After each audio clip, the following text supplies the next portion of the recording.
Welcome to the exciting universe of music theory. Are you ready to learn? Then let's begin. Today we will talk about scale 1855, Marygic, which sounds like this.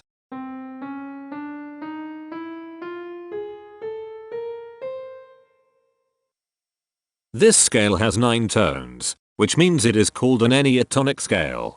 This is a bracelet notation diagram of scale 1855. The shaded circles represent tones that appear in the scale, and they are read clockwise, starting at the top.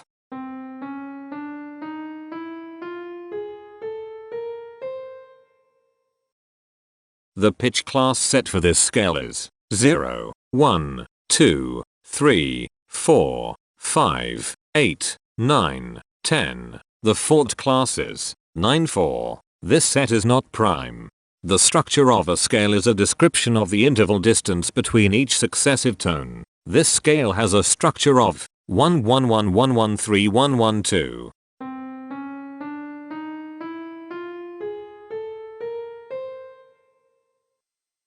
The binary representation of this scale is determined by mapping tones of the scale to binary digits.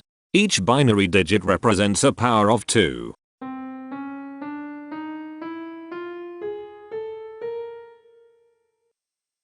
To get the scale number, we add the powers of 2 together. The powers of 2 that are present in the scale, all added together, equals 1855. That is why the scale number, in decimal, is 1855. The scale number not only enumerates the scale with a unique index, but it also literally describes the tonal content of the scale. Represented as a binary number in base 2, the scale number is 0111001111111. Here are the common triads present in this scale. The diagram in the center is a graph of parsimonious voice leading between triads. There are 5 major triads. There are 5 minor triads. There are 2 augmented triads. There are 3 diminished triads.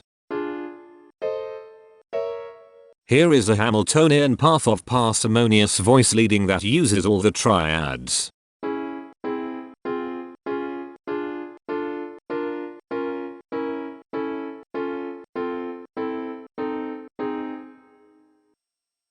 This scale has 9 modes. The first mode is itself. The second mode is scale 2975, also known as gaptogic. It sounds like this.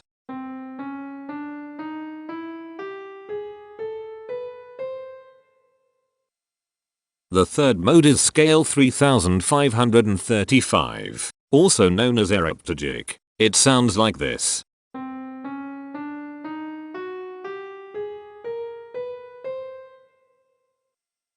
The fourth mode is scale 3815, also known as Marygic. It sounds like this.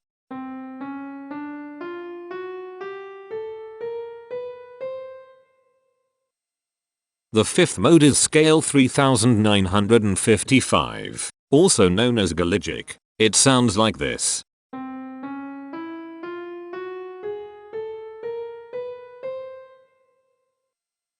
The sixth mode is scale 4025, also known as Kalygic. It sounds like this.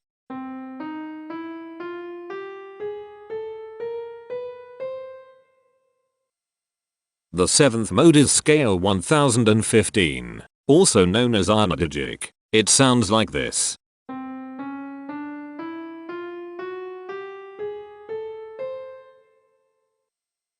The eighth mode is scale 2555, also known as Bythogic. It sounds like this.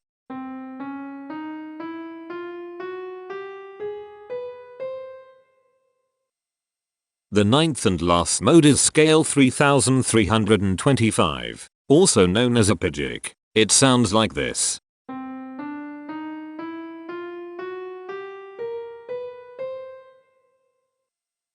Imperfections are tones that have no tone a perfect fifth interval above them. This scale has 2 imperfections. They are at positions here and here. Hemitones are instances where two tones in the scale are a semitone apart. This scale has 7 hemitones. They are at positions here, here, here, here, here, here, and here. Cohemitones are instances where two hemitones are beside each other. This scale has 5 cohemitones. They are at positions here, here, here, here, and here. The distribution spectra describes the size of each of the scale steps, which in turn describes how evenly spaced the tones are.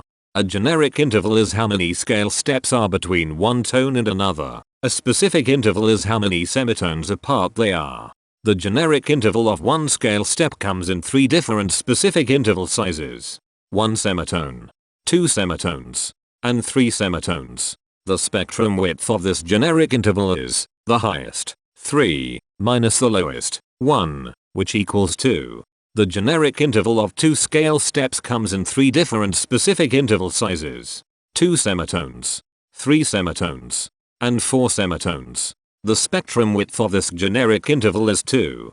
The generic interval of 3 scale steps comes in 3 different specific interval sizes: 3 semitones, 4 semitones, and 5 semitones. The spectrum width of this generic interval is 2.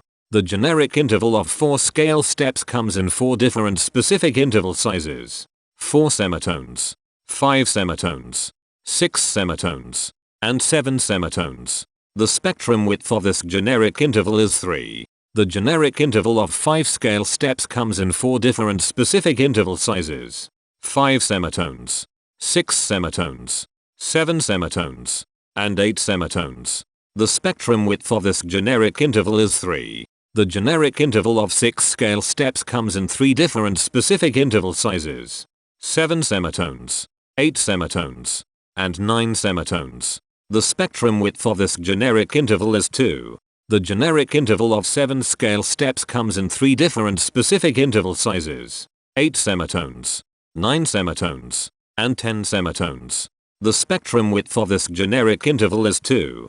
And finally, the generic interval of 8 scale steps comes in 3 different specific interval sizes: 9 semitones, 10 semitones, and 11 semitones. The spectrum width of this generic interval is 2. The spectrum variation is the sum of all the widths, divided by the number of tones. The spectrum variation of this scale is 2. Since the variation is greater than 0, this indicates that the scale is not perfectly even. The highest spectrum width is 3. Since this is greater than 1, we know that this scale is not maximally even. If every spectrum has exactly 2 specific intervals, we call that the Myhill property. This scale does not have the Myhill property. Since the generic interval ranges overlap, this scale is an improper scale. The interval vector of a scale is a description of what intervals exist between its tones. There are 7 intervals with the size of 1 semitone. They are here, here, here, here, here, here, and here. There are 6 intervals with the size of 2 semitones. They are here, here, here, here, here, and here. There are 6 intervals with the size of 3 semitones. They are here, here, here, here, here, and here. There are 7 intervals with the size of 4 semitones. They are here, here, here, here, here, here, and here. There are 7 intervals with the size of 5 semitones. They are here, here, here, here, here, here, and here. There are 3 intervals with the size of 6 semitones. They are here, here, and here. Each interval does not appear in this scale a unique number of times, so this is not a deep scale. Heteromorphisms are comparisons between every interval in a set. They can be classified as contradictions, ambiguities, and differences. A contradiction exists when a small generic interval has a bigger specific size than a larger generic interval. For example, if a generic third interval has a larger size in semitones than a generic fourth interval, that is a contradiction. The number of contradictions in this scale is 41. An ambiguity exists when 2 intervals have the same specific size, but they have different generic intervals. For example, if a generic fourth and a generic third interval are the same size in semitones, that is an ambiguity. The number of ambiguities in this scale is 103. A difference exists when two intervals have the same generic size, but different specific sizes. For example, a major third and a minor third both have the same generic size, but they have different sizes when measured in semitones. The number of differences in this scale is 190. The coherence quotient measures the proportion of ambiguities and contradictions among a set's intervals. A scale with a higher coherence quotient is a good candidate for musical usefulness. The coherence quotient is 0.688. The sameness quotient measures the proportion of heteromorphic differences among a set's intervals. A scale with a higher sameness has fewer differences, so it is also a good candidate for musical usefulness. The sameness quotient is 0.34. This scale has no reflective symmetry. This scale has a different pattern of intervals ascending and descending, so it is not palindromic. This scale has no ridge tones. The balance of a scale depends whether the tones are spaced equally enough for the center of gravity to be in the center of the scale.